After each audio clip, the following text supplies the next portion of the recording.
What's up, guys? My name's Pete, and I'd like to welcome you to another edition of Phipps Tips. In today's episode, we're going to take a look at the overall market, we're going to check out our top performers, and we're going to have a look at our biggest winners and our biggest losers. Then we're going to go over a few news articles that I have found today, a lot of it to do with regulation of crypto, from hype to reality, everything we need to know about our congressional hearing, and when world governments plan to target regulations for the cryptocurrency market. And we're going to wrap it all up with a little bit of technical analysis on Bitcoin, Ethereum, and Neo, two blockchain platforms that other cryptocurrencies use as a starting point. All that and more coming up. Don't move a muscle. And we're on coinmarketcap.com, guys. The market cap is currently at $434.9 billion with a 24-hour trading volume of $22 billion, and Bitcoin dominance creeping up yet again at 36.4%. Of our top five, Bitcoin up nearly 1%, Ethereum up nearly 1%, Ripple down 1%, Bitcoin Cash up 3.5%, and EOS down 2.2%. Let's see what's going on versus the juggernaut that is Bitcoin. We have Pundi X still rocking and rolling, 36.67% up against Bitcoin. Ethos up 25% against Bitcoin. Zilliqa up 21%, Matrix AI Network up 18.4%, and Dentacoin showing life up 16.75%. Our gainers and losers of the day, we have Blitzcash up 172.3%, Peepcoin, I can only imagine, that's up 97.85%. Banca up 50%, Big Up nearly 50%, and B2BX up 48.2%. Our biggest losers of the day in our top five, Edus Kunin down 25%, Stockchain down 23.8%, Whalecoin down 19.34%, Dragon Coins down 18.6%, and Crypto Ping down 18.22%. Again, guys, coins that I have no idea about. Dragon Coins, I am aware of. The rest of these, couldn't tell you. Couldn't tell you.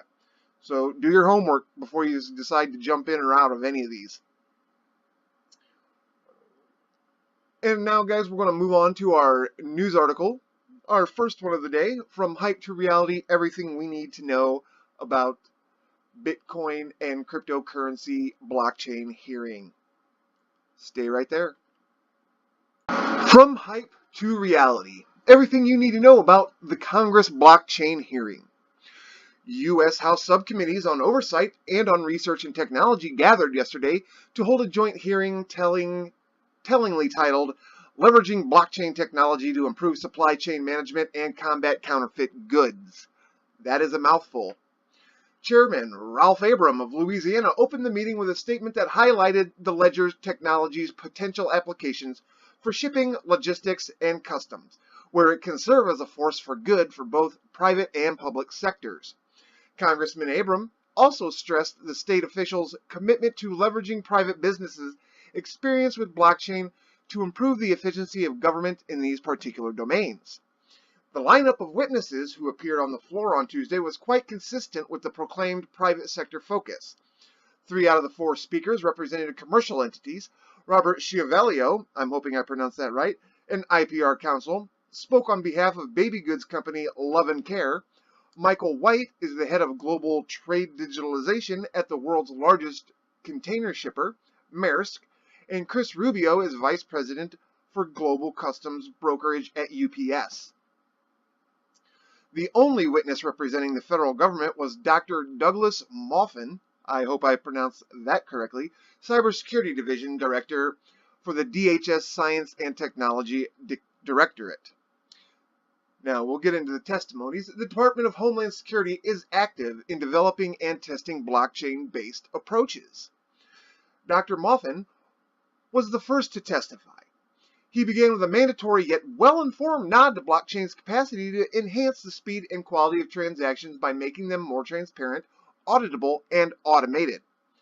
The Department of Homeland Security officer then lamented the lack of interoperable interfaces and standardized approaches as companies introduced distributed ledgers in managing enormously complex supply chains in today's globally interconnected markets and industries.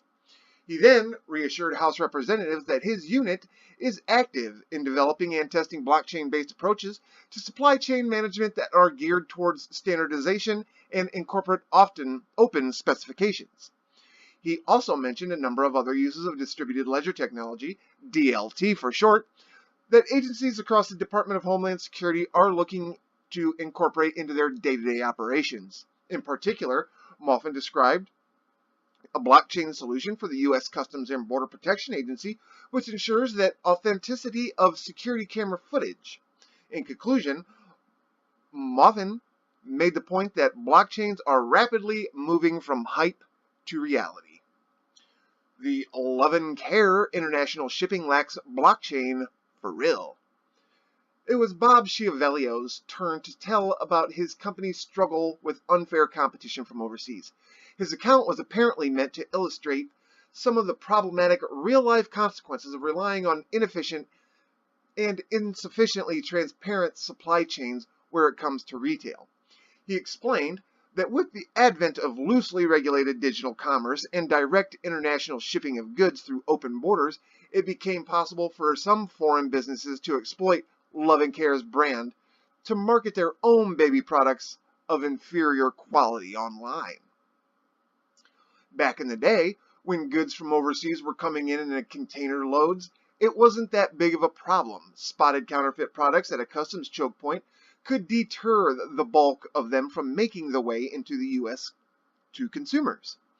But the current structure of online retail operations makes it much harder to prevent knockoff goods from entering the country, since they come in individual shipments, leaving carriers and custom agencies without essential information needed to identify the counterfeit inside.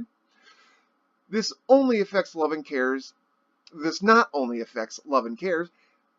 and many other domestic producers' bottom lines, but also poses a threat to consumers' welfare, as pirates seldom bother to use quality materials and comply with health and safety regulations, which are especially strict in the baby goods industry. Now, guys, I understand where he's coming from here. Mr. Schiavelio's problems that he's stating. China is a big one for, shipping in knockoff, under quality goods. I would get into it. That's a whole nother ball of wax, but I do understand, his dilemma. Maersk. The only technology that can ensure the level of trust needed is blockchain. Maersk's Michael White chimed in by stressing the importance of international trade to the U.S. and global economy, but made it a point to highlight how convoluted and oftentimes inefficient the current information exchange system is. Many essential procedures that make the movement of goods possible, he said, are manual, time-consuming, and often paper-based. An open and neutral platform for worldwide trade is what the industry needs in order to drastically increase its efficiency, while the only technology that can ensure that level of trust needed for a creation of such global arrangements is blockchain. Which is absolutely true, guys. The blockchain is trustless. You don't need to bother knowing the other end of the recipient because you have smart contracts that take care of all of that. White also reminded representatives that in January of this year, Maersk and IBM had announced the launch of a joint venture with the intent to advance towards a prototype for this blockchain-powered system. It will allow for a database of immutable records that will enable tracking of the locations of every single container at any point in time. as well as for verifying the content of each container. This system will ensure the level of detection and prevention of fraud that will make it impossible for shady goods to travel through its supply chains unnoticed. Awesome. That is awesome. And again, we see blockchain just making things better. UPS, a global blockchain-based shipment tracking system, will benefit not only the largest corporations. According to Chris Rubio of UPS, the company has also been investing heavily in researching the ways in which blockchain can enhance supply chains efficiency and security by making all shipments fully declared. He outlined 4 key benefits of DLT that the global logistics company acknowledges: integrity, transparency, interoperability, and security. Consonant with Michael White's account, he noted how the complexity of existing supply chains result in their limited visibility. The introduction of DLT into the industry would help to reduce frictions in supply chains and speed them up. He also suggested that a global blockchain-based shipment tracking system would benefit not only the largest corporations, but would also allow mid-sized and small enterprises to operate on it efficiently. In order to achieve that, however, a supply chain-wide commitment and shared standards will be requisite. And then, guys, they broke it up into Q&A.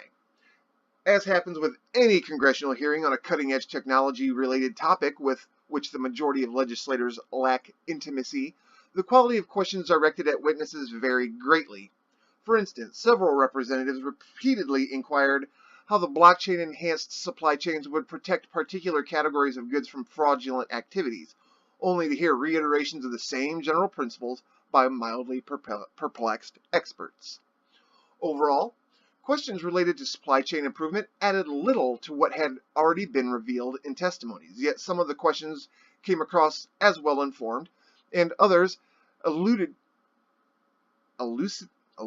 curious details, wow, that's a weird word, of witnesses' views on blockchain as the focus of the exchange moved from supply chains to a broader set of issues around the tech.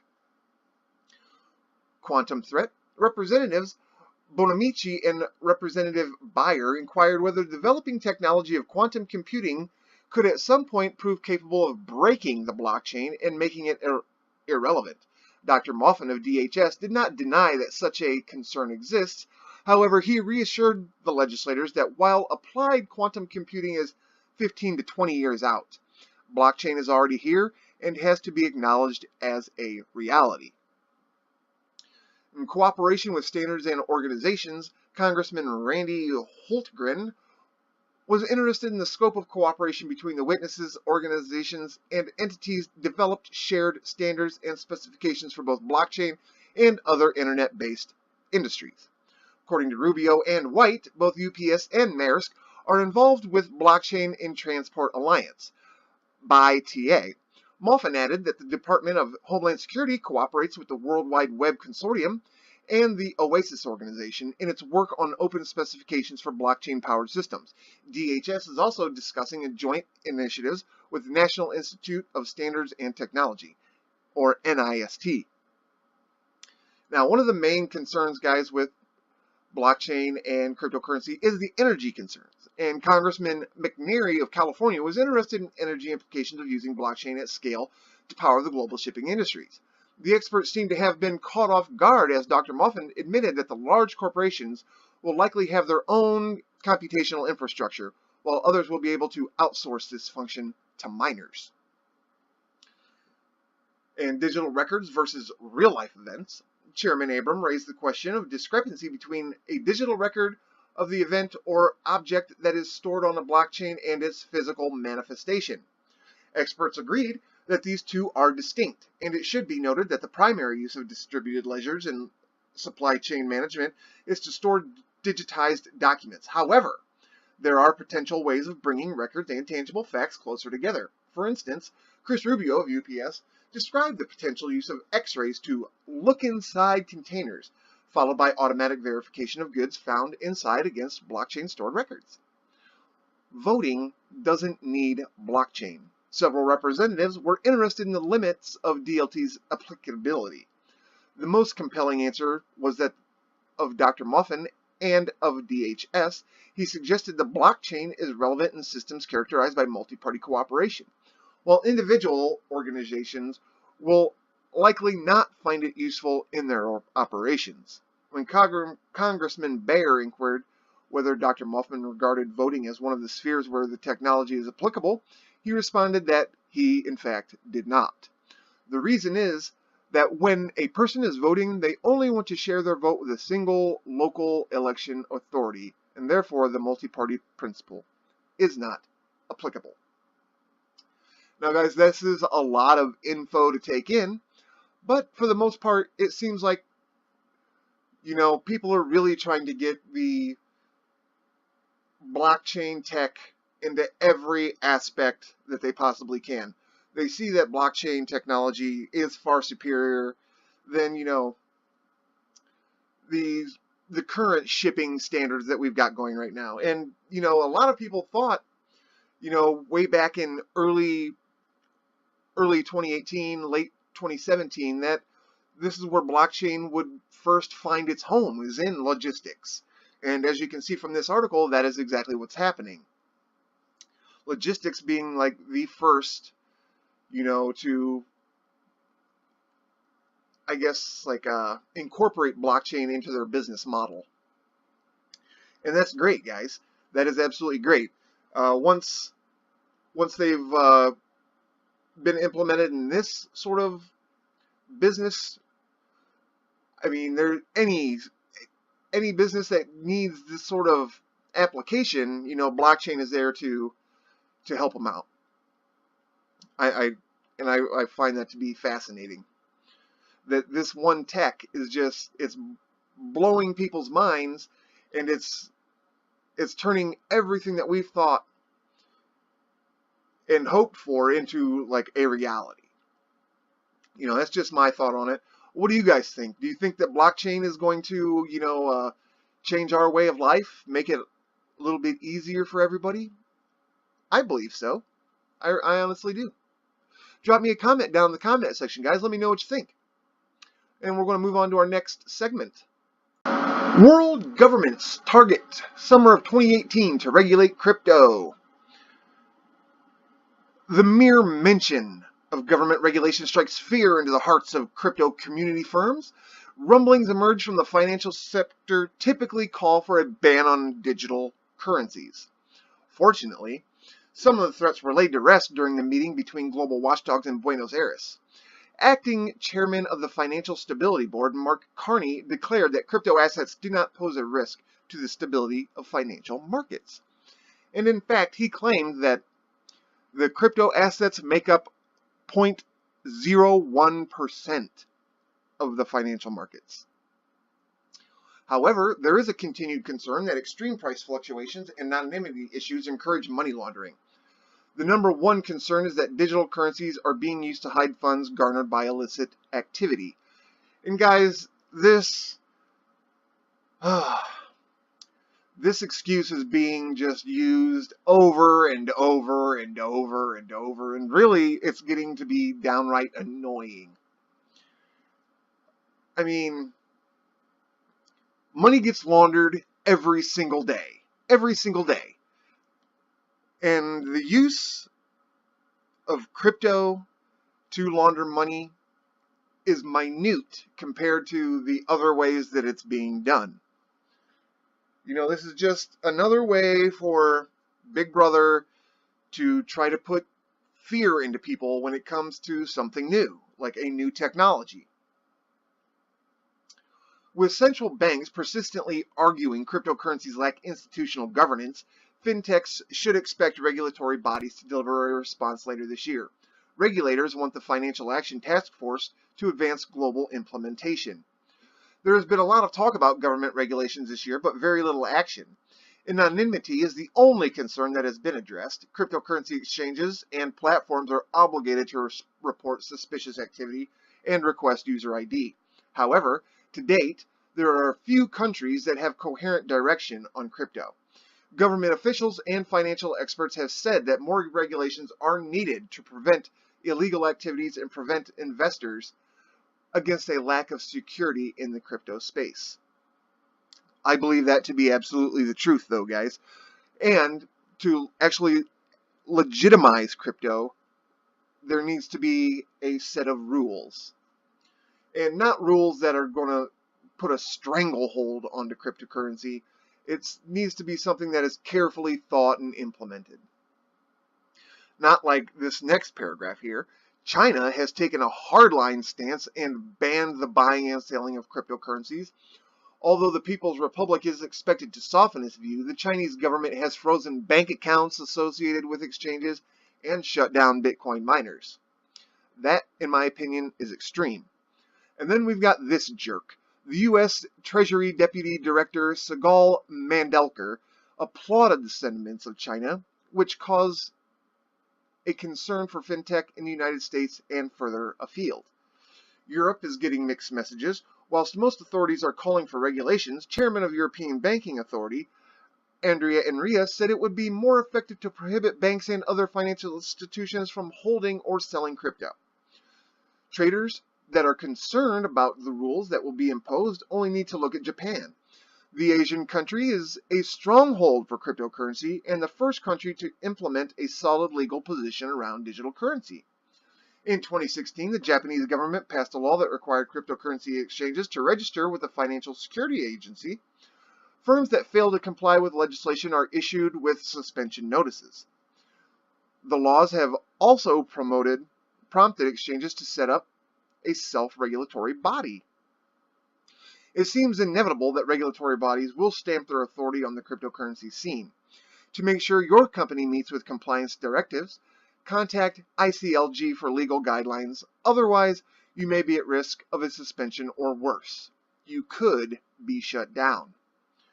Or you could do what Binance did and say, F your regulations, we're moving to Malta.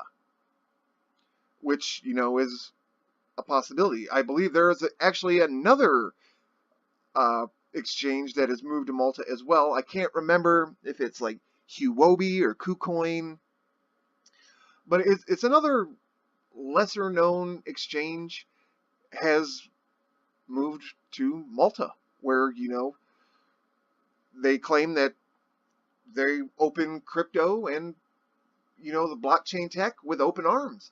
And guys, honestly, that's something that's needed to be done worldwide, or else countries that decide that blockchain and cryptocurrency isn't for them, they're just going to be left behind.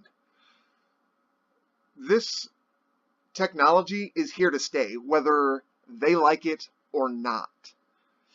And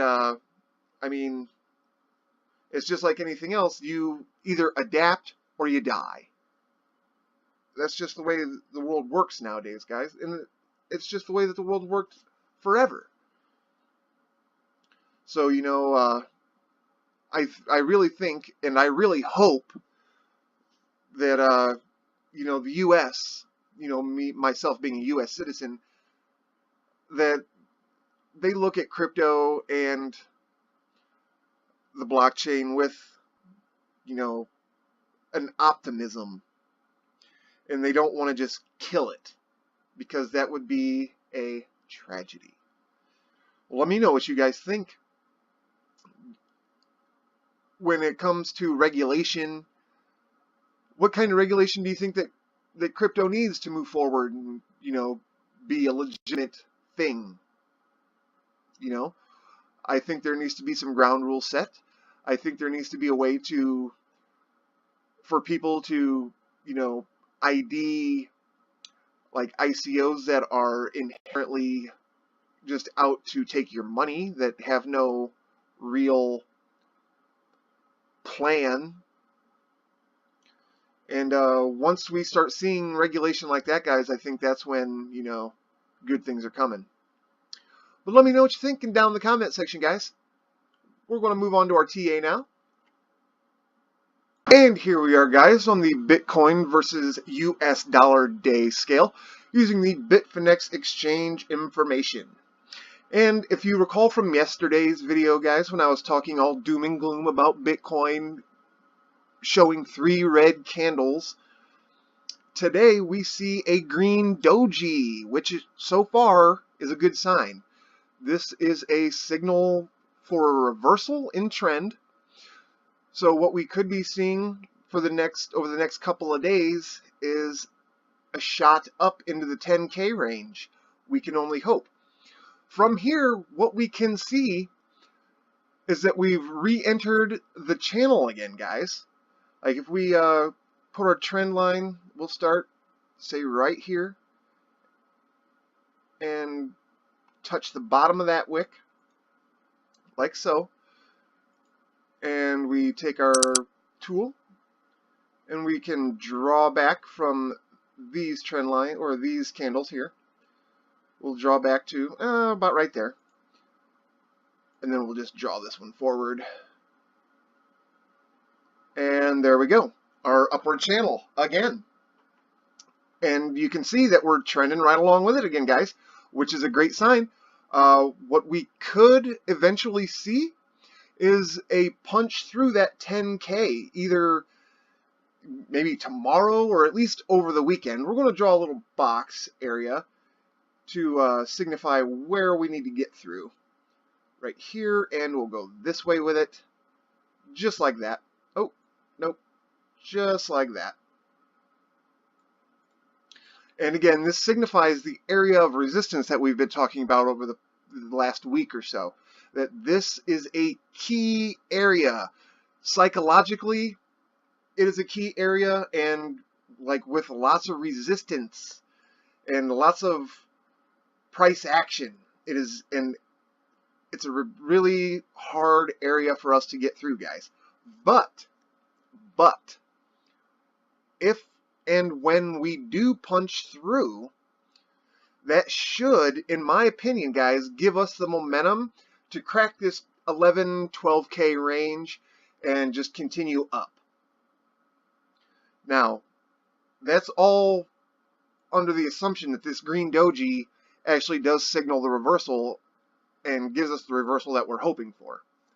We'll only be able to find that out, later tonight on into tomorrow and into the weekend. So, keep your fingers crossed for Bitcoin, guys. And we're here, guys, on the Ethereum versus US dollar on the 4-hour scale using the Bitfinex exchange information. And actually, we're going to change this 4-hour back to the day scale.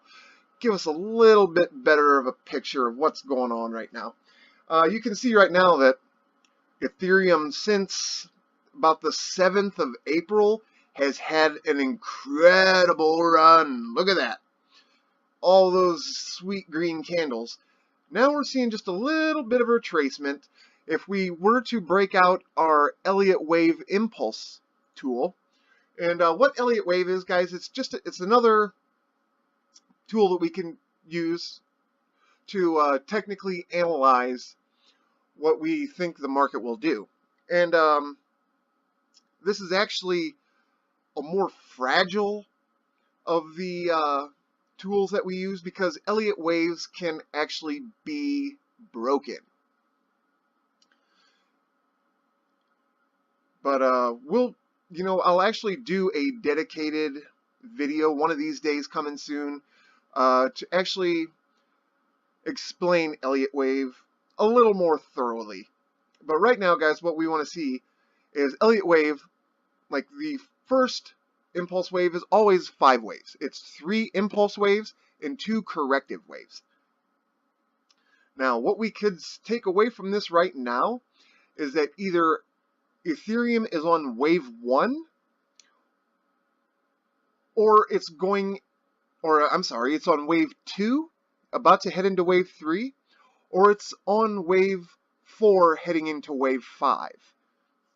I believe, just by looking at it right from here, that we're just on a wave 1.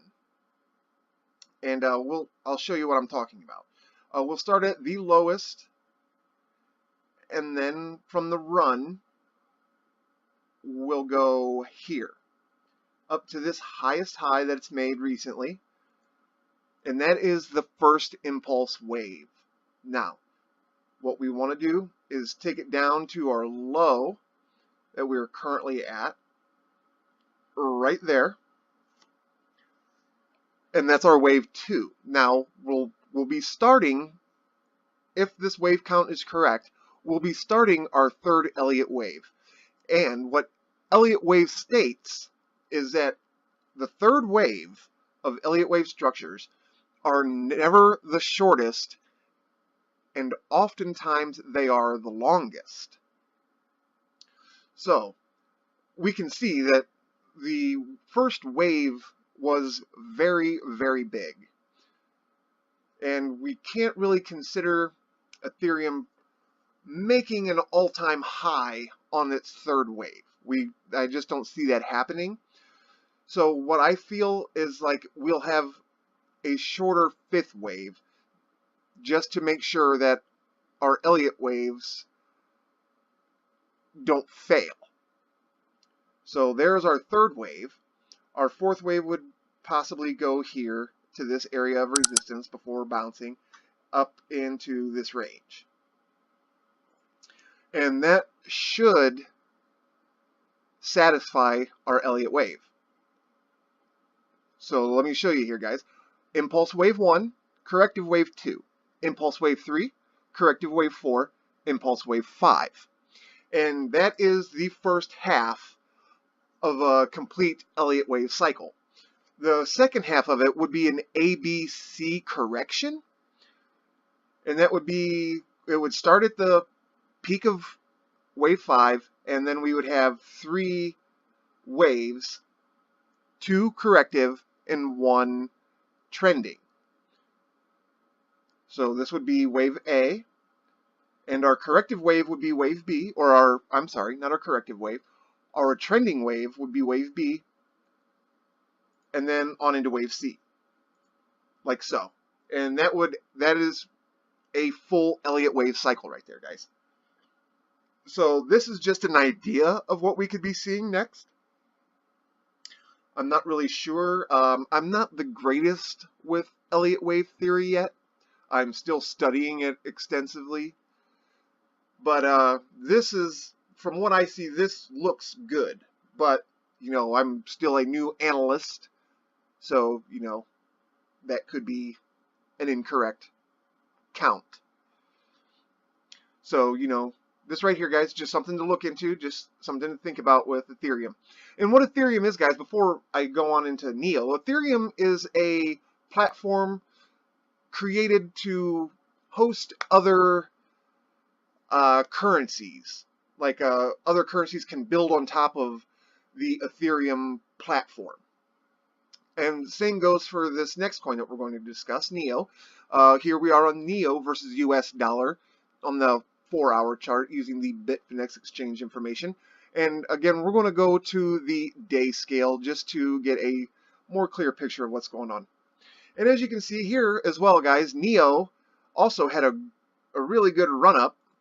You can see from here it just took off, and now we're in a bit of a correction.